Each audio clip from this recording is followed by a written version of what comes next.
and welcome back to Hero Shiny on YouTube. The video you're watching is from my trip to Zurich. I'm not there right now anymore, but because I forgot to film an intro, the video is basically about a city trip to Zurich, and I show you around the city a little bit. It was just after Christmas during New Year, so all the beautiful Christmas decorations were still up, and we had some amazing sunsets.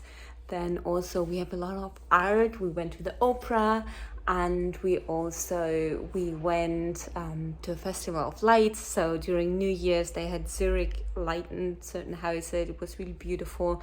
And then we also went to the immersive experience of Picasso. That will be at the end of the video, and I put together a really great clip, I believe, so stay tuned to the end of the video because the experience was just absolutely amazing. Enjoy the video, don't forget to like, comment and subscribe, and have fun.